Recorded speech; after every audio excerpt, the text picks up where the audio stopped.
Hey guys, Chris here. Tonight we have a story from one of our viewers who was 15 years old and he was working at a camp in the Sierra Nevada, and there late at night him and another friend pulled a prank on some other campers and it totally backfired on them and became the most terrifying night of his life. That's next.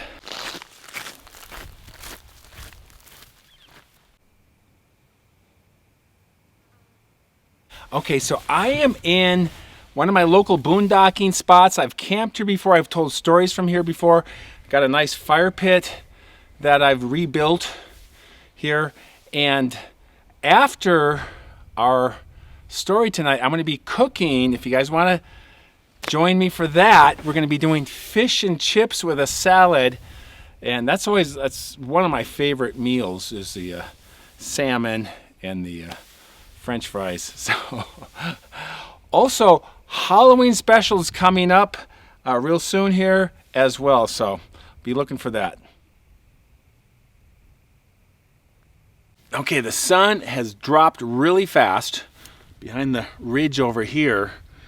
And for tonight's beer, being that Halloween is coming, and we're doing, like I said, the Halloween special, but as a precursor, we have Fog Cutter Double IPA, and that is a spooky looking beer, and that is a double, meaning it has a 8.7 ABV on that thing. Oh my gosh. And it said this is from the Graveyard series from the Lost Coast Brewery, and that is out of Eureka, California. Double IPA. So, and tonight we're going to open it on the tailgate. Nice little feature right there. It made a mess on my hand. But that's what happens on a bumpy dirt road when you bring your beer up into the mountains. Here is what our Fog Cutter says. This is a Fog Cutter Double IPA, 80 IBUs with bitterness in perfect balance with malt flavors and aroma, dry hopped with Cascade, Centennial, Crystal, Chinook, and Citra hops. Cut the fog, rock on. There you go. So let's see what that looks like. Oh, semi-amberish and a little sudsy, but it's right there. And we're going to take it right out of the bottle.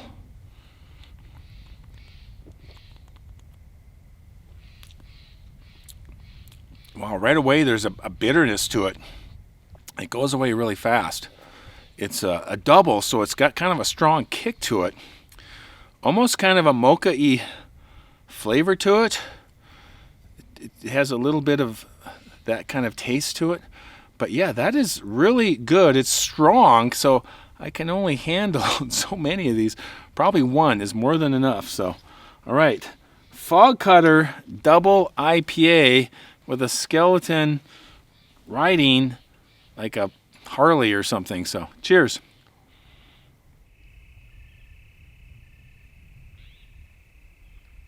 So, like I said, this story comes to us from one of our viewers. His name is Tom. Tom, in 1965, was 15 years old.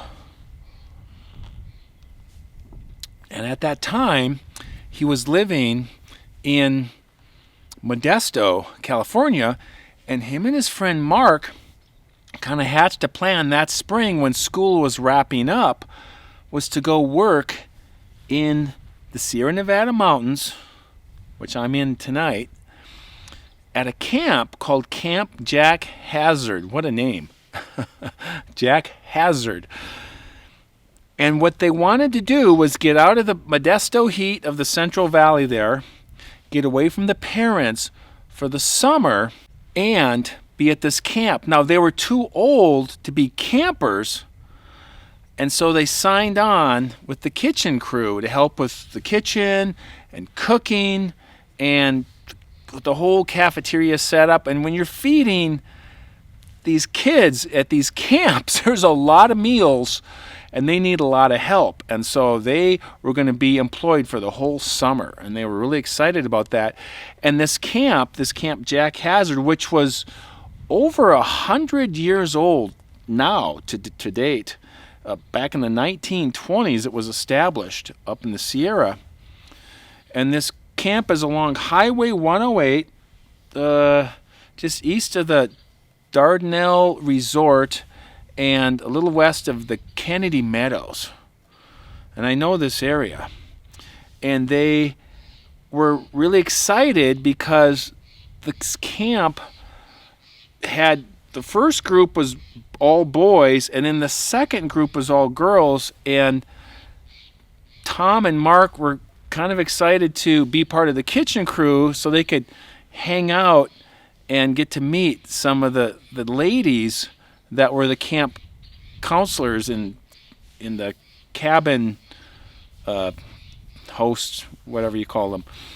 And they were really excited to do that as well, because when you're a camper, you can't normally do that because it's all boys or it's all girls. Now, this Camp Jack Hazard was known for arts and crafts, wilderness skills, nature programs, and teamwork, and archery, and overnight camping and backpacking. Now, in the early 80s, myself, I worked at Elk's Youth Camp in northern Minnesota, which is near Brainerd and Nisswa. It's the name of the smaller community. And this was on Pelican Lake, and I was a cook as well. I worked in the kitchen, assisting the cook. And that was a lot of fun being part of that camp as well. So like most camps, every evening they would get together for a campfire. And in this particular camp, this Camp Jack Hazard, there was this granite bowl that they would meet in, and they would have a big campfire in the middle, and that's where they would sing songs, get some updates on things, and then tell stories. Scary stories. And one of the stories that they had was about this creature in the forest in the Sierra Nevada called the Relief Monster. And this monster apparently lived by this reservoir called the Relief Reservoir, which was just down the road and then through the Kennedy Meadows and then up into this drainage just outside of the immigrant wilderness. And it kind of went in there like this, just inside there, and this is where this granite basin was, and they put a dam across this small tributary stream of the Stanislaus River in the Stanislaus National Forest, dammed it up and backed it up into this granite basin. And there had been many stories about a monster that lived up in this area.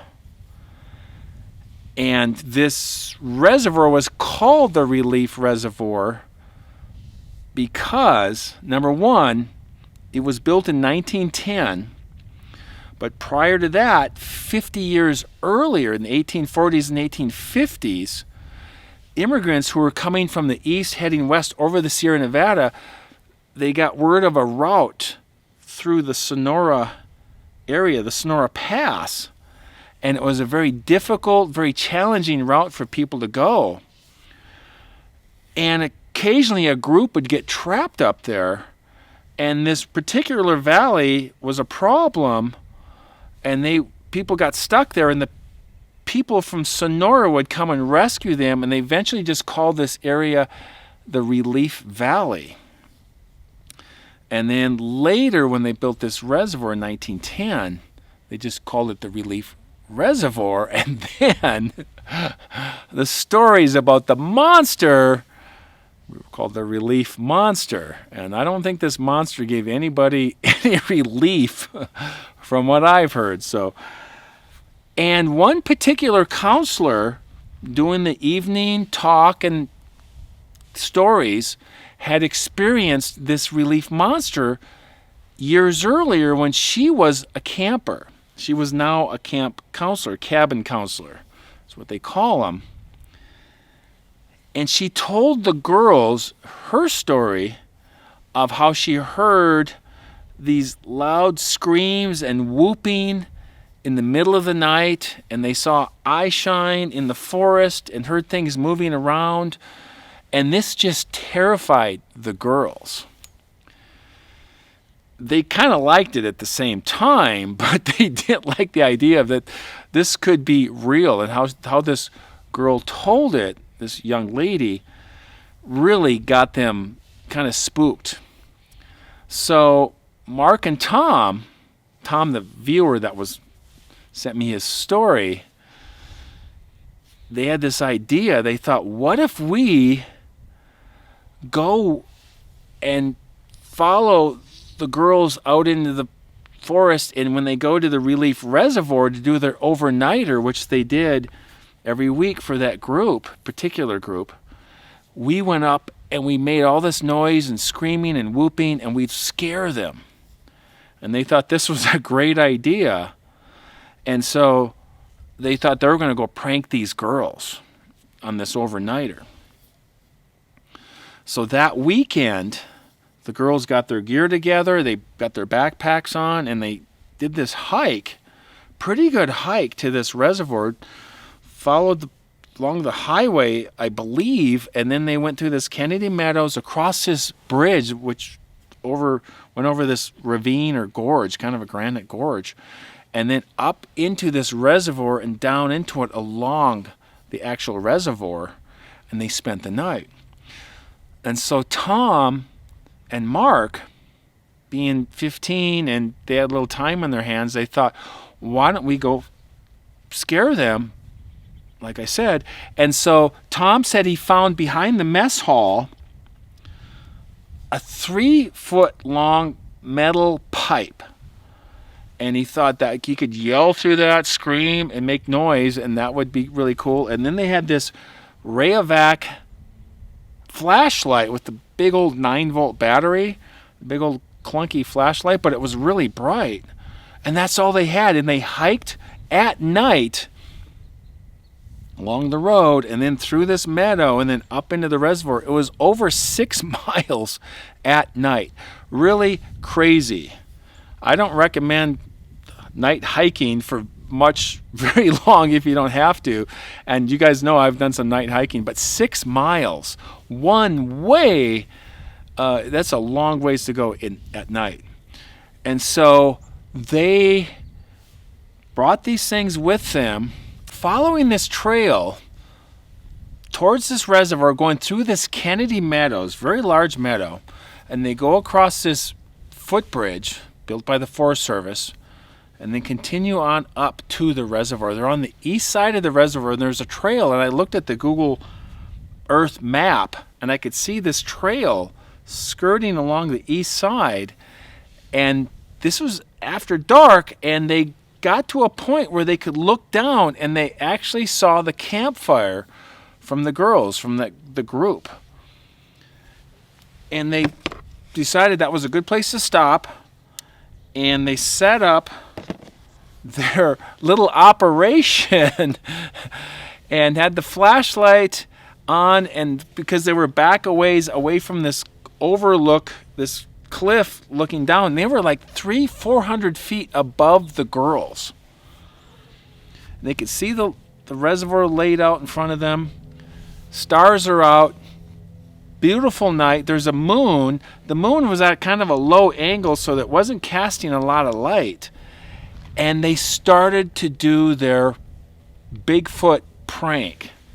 Tom took that pipe and he was blowing through it and making these loud whoop sounds. Whoop, whoop, whoop.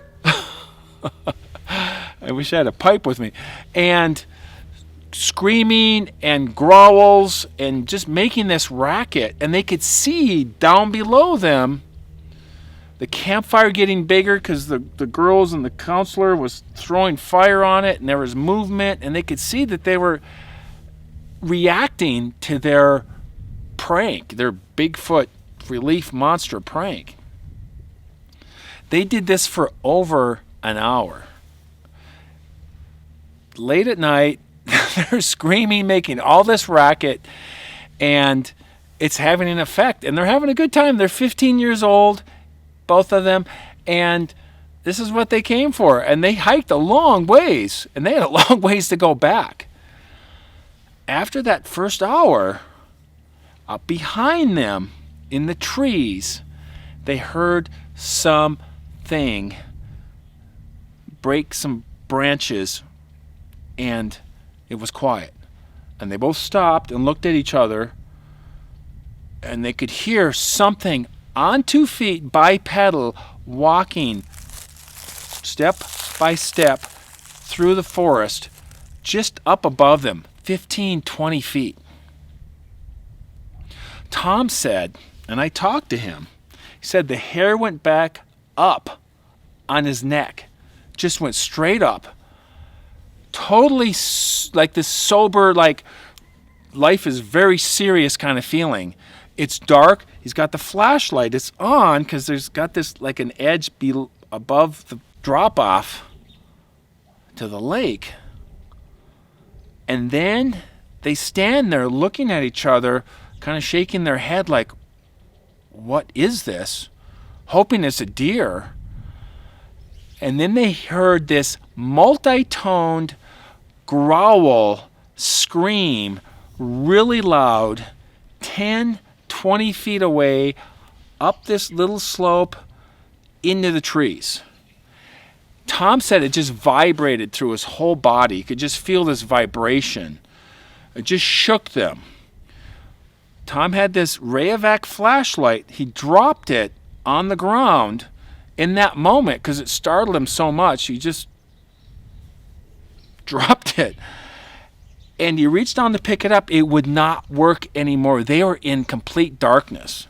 Turns out the filament in the little bulb just broke. Worthless to them.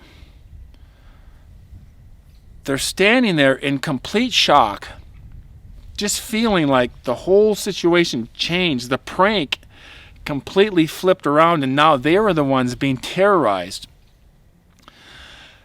Without saying anything except, we gotta go now. And they both worked their way towards where they thought the trail was. They could not see very well. And they're going down this trail, and there's rocks in this trail. They're now heading, I believe, north. And there's these rocks, and Tom said immediately he tripped over a rock and fell right on his elbows, and he had this broken flashlight in his hand, and it just continued like this. It was just stumbling in the dark, trying to maintain on the trail. There was a clear sky, there was a moon, but they were in the forest, and it was just too dark in there. They heard this creature in the forest. It was not only following them, it was paralleling them. It was right even with them, and whenever they would take several steps, it would take the same steps. And then they would stop, and then just a moment later, they would hear it stop. They were terrified. Tom said this was the most terrifying night of his life, and terrifying moment. This trying to figure out what just happened. We were having a good time at this camp, these girls, and making this noise and this fun prank, and all of a sudden, he felt his life was in danger. Absolute danger. They continued down this trail, and it's pretty steep slope, and the trail's cutting through, and there's granite, and there's trees and boulders. And occasionally, Tom said, they could see a shape move through the trees, right even with them. And he said there's dark, and then they saw this black shape within the dark. And they could see shoulders and this big, tall shape moving with them. It followed them for miles until they got to this bridge, this footbridge over this ravine. And they got on the other side, and then Tom was absolutely terrified this thing was going to get on the bridge and follow them straight across, and then they would see it coming straight towards them. And they keep hiking through this Kennedy meadow, and they looked back towards the bridge and they didn't see anything, and it now got quiet. It sounded quiet anyways. Worked their way through the meadow, just feeling very vulnerable, feeling very terrified. Never felt this experience before, just this out-of-body experience, almost very surreal. They finally make it to the highway, take a left, and they're heading back west on this 108. Towering trees on either side of the highway. And so even if the moon was up, it would just have to be perfect to cast light inside this, almost like a channel with the highway, because the highway is cut into the forest. They're walking down the middle of the highway. It's middle of the night, 2, 3 in the morning. They had 3.5 miles or so left to go to get back to Camp Jack Hazard. They come around this bend. It's very dark, but they can see in the highway a group of something standing there. They look lower and smaller, almost like they're on all fours, and they're following the white center line. And they're looking at this like, what is this? And they get a little bit closer because it was quiet, and they realized those were deer. There were deer on the highway. And the deer appeared to be spooked by something. And they could hear now, again, because to the left of them was the Stanislaus River off the highway down below. They went from the reservoir, and then they're now heading west, and so the river was now on their left, and they could hear something moving down there, and they're hoping it was deer. They didn't know if it was Sasquatch or not. And Tom said they went straight down the highway, and these deer did not move or not even spooked by them. And they just went, you know what, we're just going to walk right through this herd of deer. And he said he even bumped into a couple deer, and the deer kind of moved towards them and bumped into them. The deer were not afraid of them at all, but they were afraid of something else. They went through this herd, looked back, and they're like, this is really weird. This is the weirdest, most terrifying night of our life. They continue on, and they run into another herd of deer. 7, 8, 9 deer, all standing in the middle of the road. They walk right by them. The deer aren't spooked by them. The deer are just standing there like they're afraid of something else. They continue on. Finally, as daylight is coming up, they get back to Camp Jack Hazard and get into their cabin and go to sleep for a few hours before they have their kitchen duty.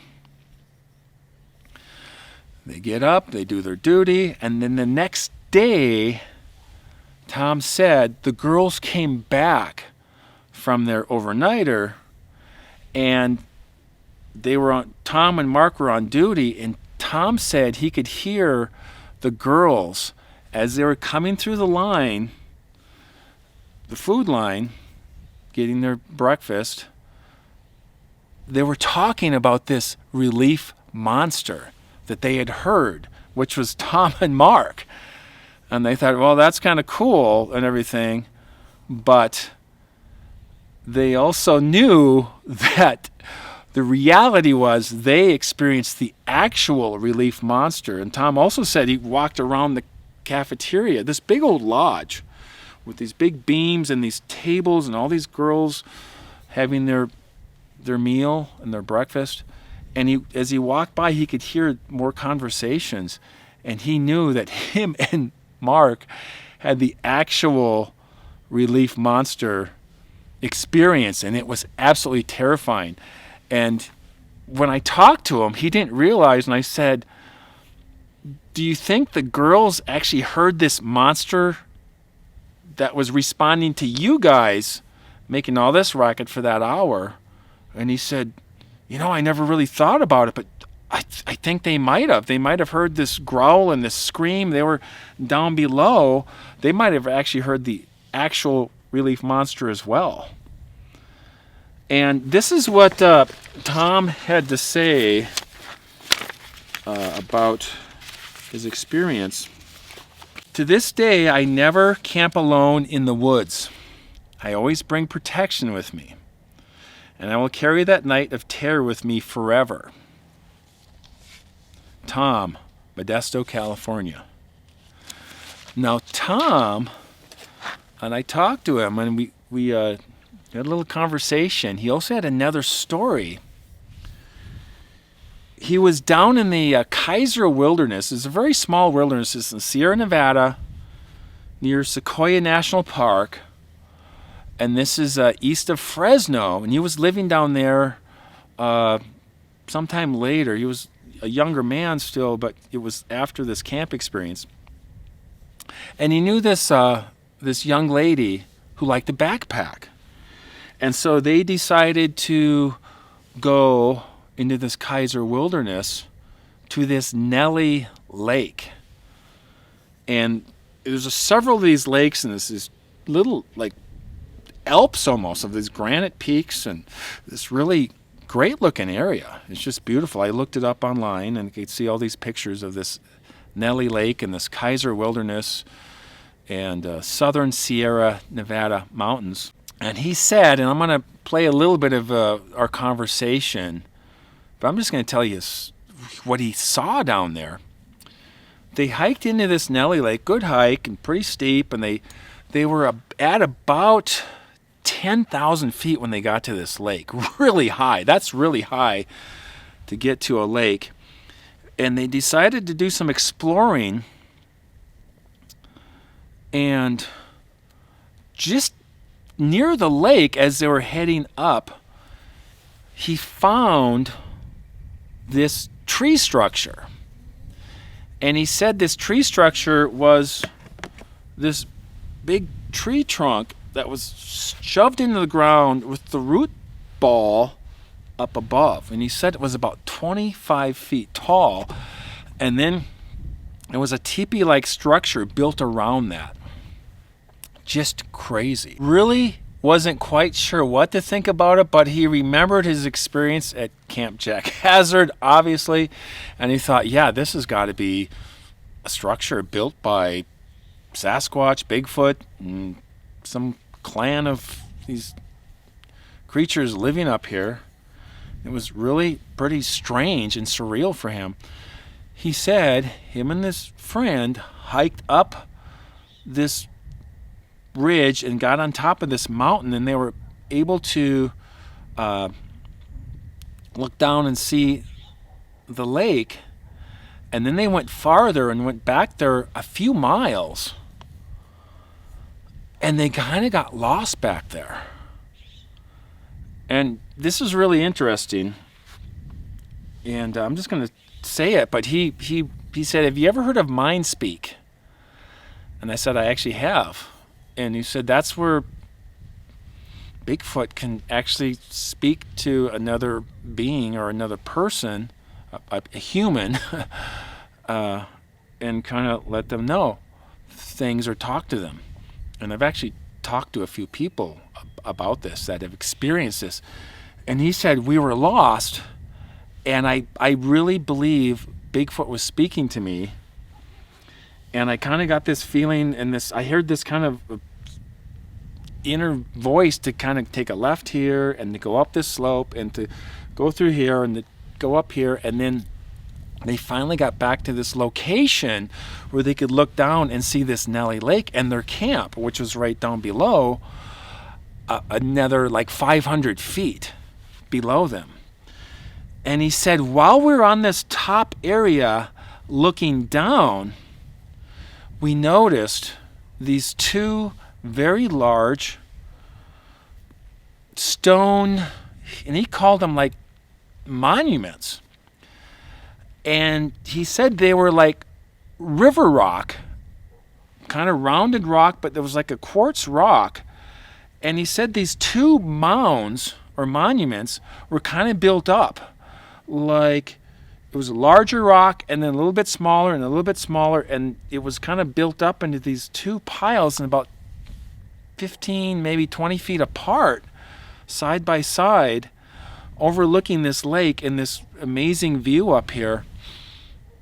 And Tom thought, I think what this is, it's some kind of a grave, not just a marking, but maybe a grave site. And he believed that there was possibly two Bigfoots buried in there. Just his thinking about it. But to see this rock, he said this rock did not belong in this area. It looked like it belonged along a riverbed. And so they got out and they were able to get back down to camp, and he always remembered that as well, that extra story that he had.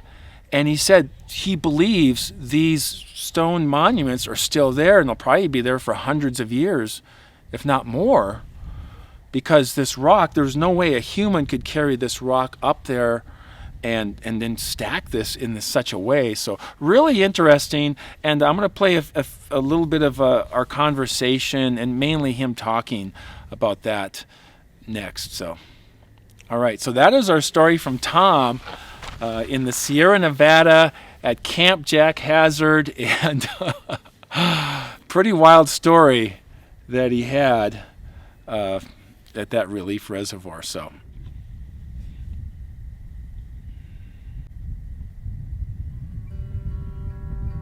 Okay, so for tonight we're having the Atlantic salmon with garlic butter. Look at that one. That's pretty nice. And then we got the Ore-Ida extra crispy seasoned crinkles. Crinkles. What a name. What a marketing name. And we're doing all that on the skillet. Not only is it on the skillet, it is on the tailgate. And that is a nice way to go when you don't have a picnic table or a nice flat surface to work with. So tailgate works good. Plus I got these little like cup holders. All right, a little organic extra virgin olive oil. That always works really well. We're going to start off with these extra crispy fries here.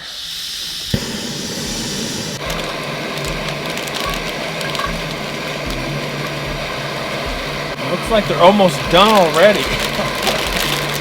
Yeah, definitely seasoned.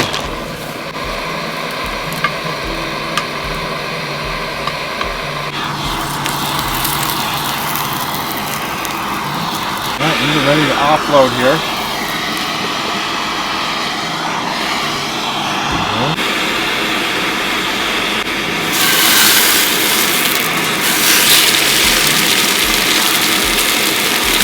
I'm going to add a little lemon pepper to that.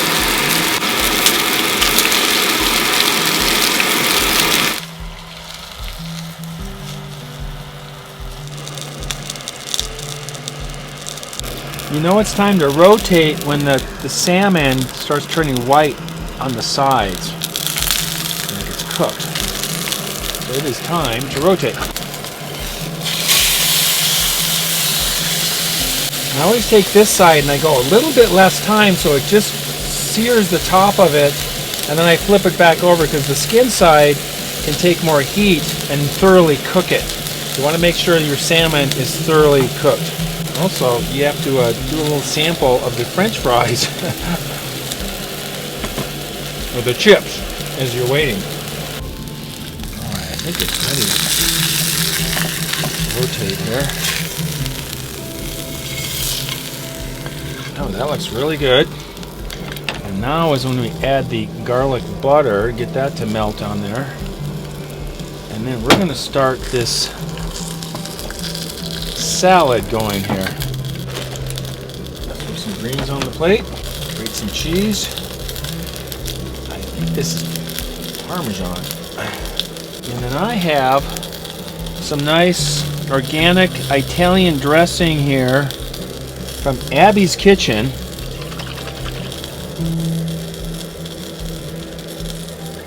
Okay, I think we are ready here. Got the butter, the garlic butter all melted. Slide that off onto the plate.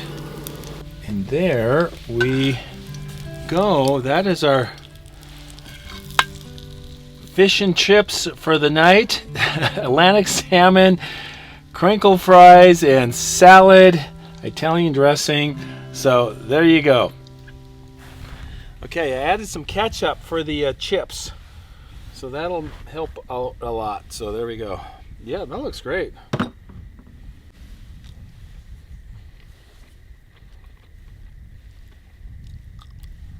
Okay, you guys, thank you for watching.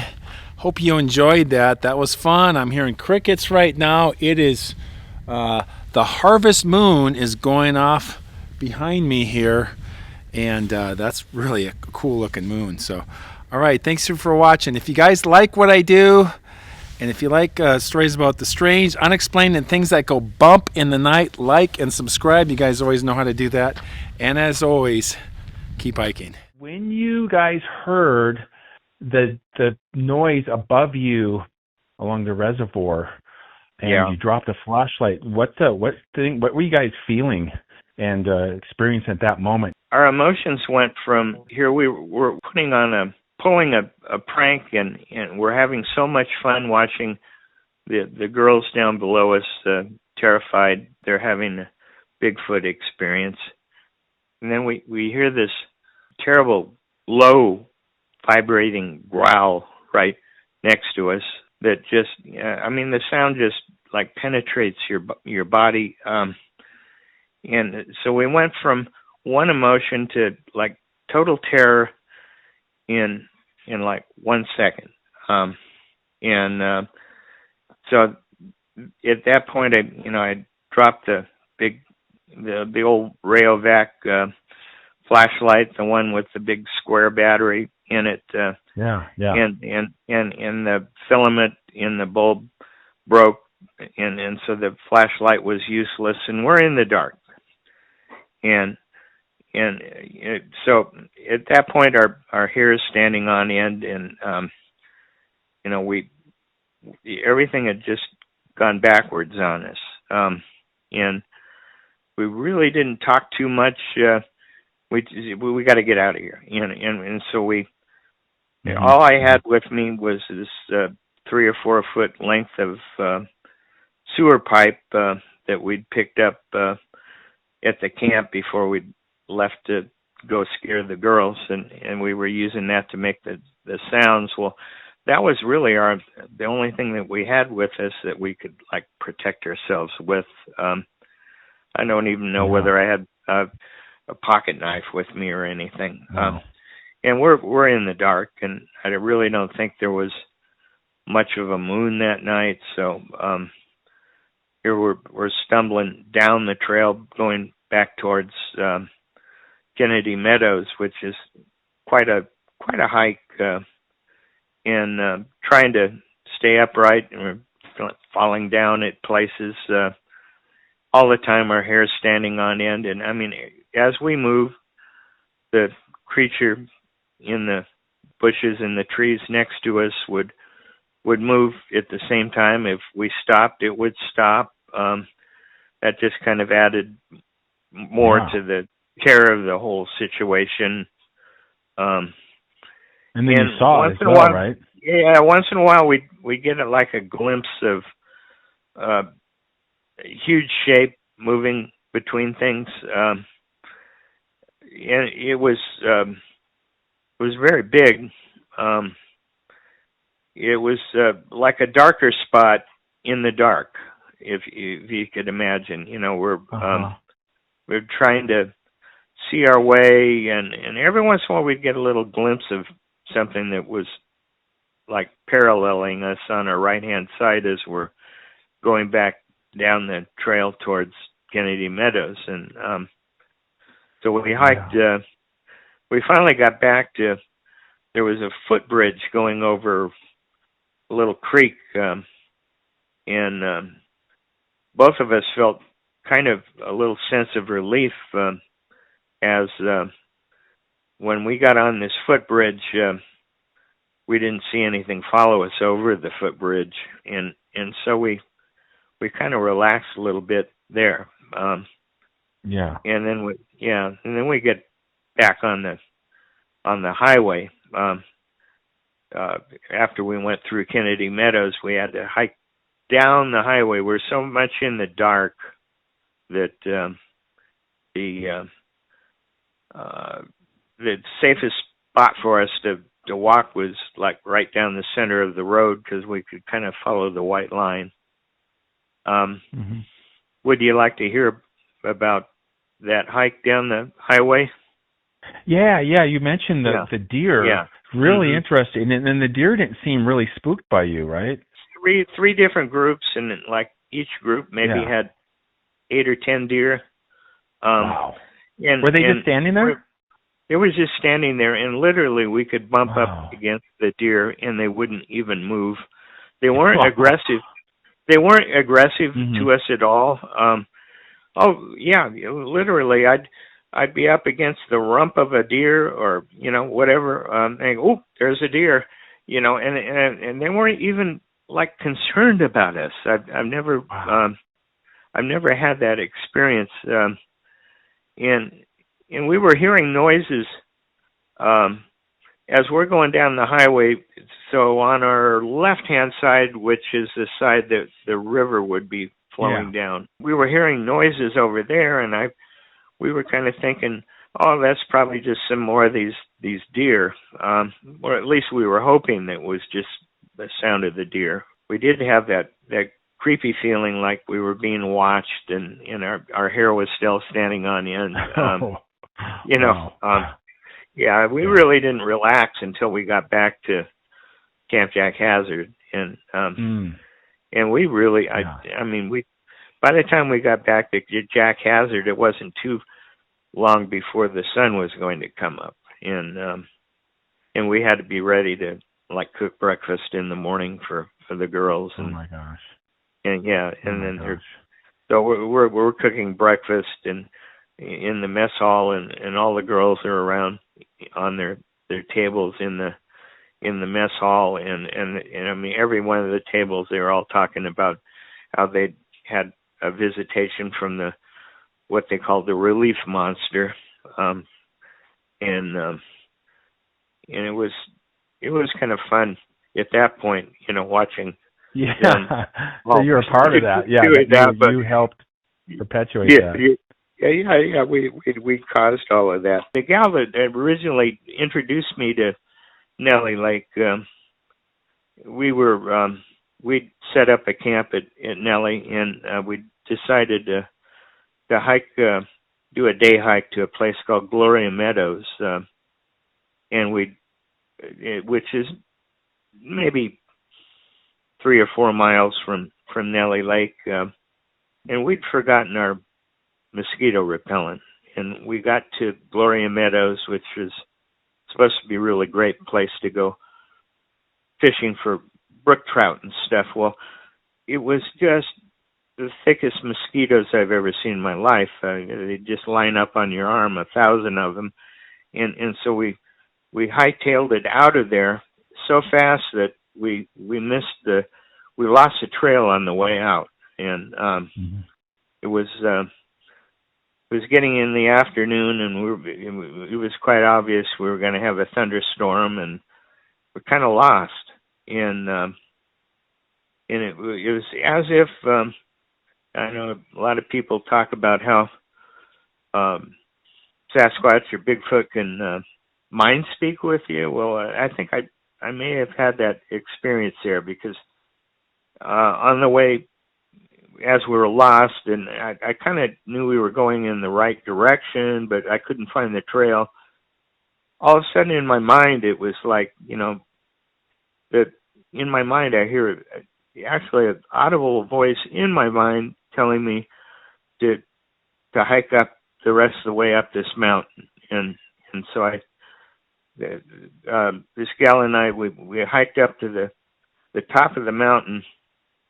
And we get up on the top of the mountain, and we could see down from the top of the mountain, and Nellie Lake was right straight down below us, and we could actually see our tent set up, and there was a way where we could scamper down to get back to our camp before the skies opened up with the rain.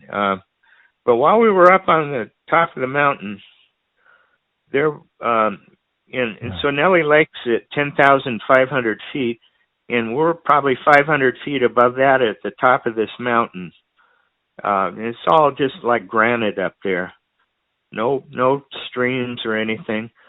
There were like two great big piles of stone up there, but it wasn't just stone, it was river rock. They were all rounded off, like obviously they'd come out of a river or a stream somewhere, which was, there was no stream up there, but the bottom rock on each one of these piles was about half the size of a king size bed.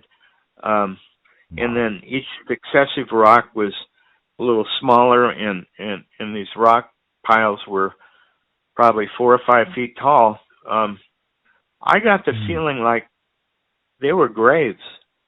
I really think we were shown where some of the Bigfoot were buried up there. And I don't think they were made by humans, because the effort it would have taken to get that rock up there would have just been enormous.